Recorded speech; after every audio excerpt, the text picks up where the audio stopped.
जन्मना जायते शूद्रः संस्कारात् द्विज उच्यते।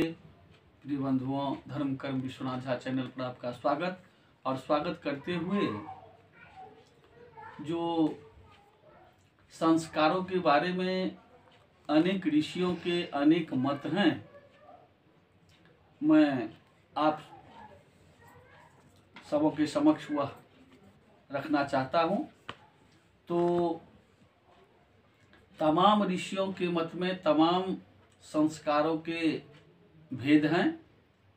मुख्य रूप से जो 16 संस्कार की बातें आता है उसमें आया है कि ये जो द्विजाति हैं, जिसको द्विज कहते हैं, तो मैं पिछले एपिसोड में भी इस संबंध में कई तरह की बातें कह चुकी हूँ।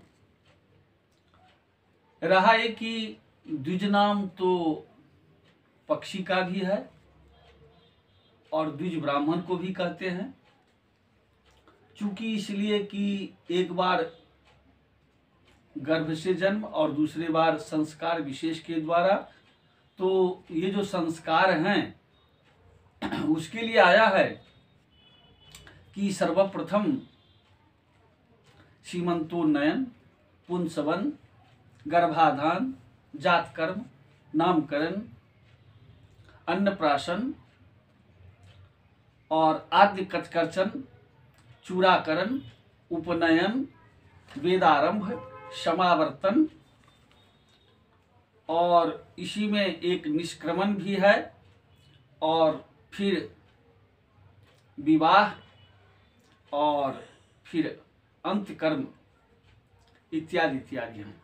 परंतु सारे संस्कारों के लिए एक समयावधि निर्धारण किया गया है कि इन संस्कारों को किस किस समय कैसे कैसे किया जाए। और ये संस्कार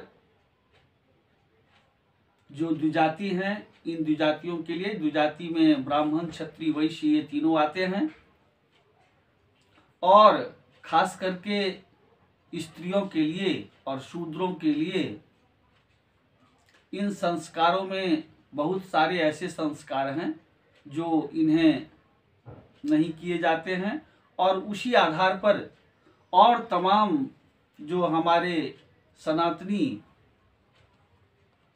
परंपराएं हैं उनको निर्धारित किया गया है और उसके संबंध में मैं जो शास्त्रीय व्यवस्था है वो आप लोगों को बताऊंगा। जय जगदम्ब, जय विश्वनाथ।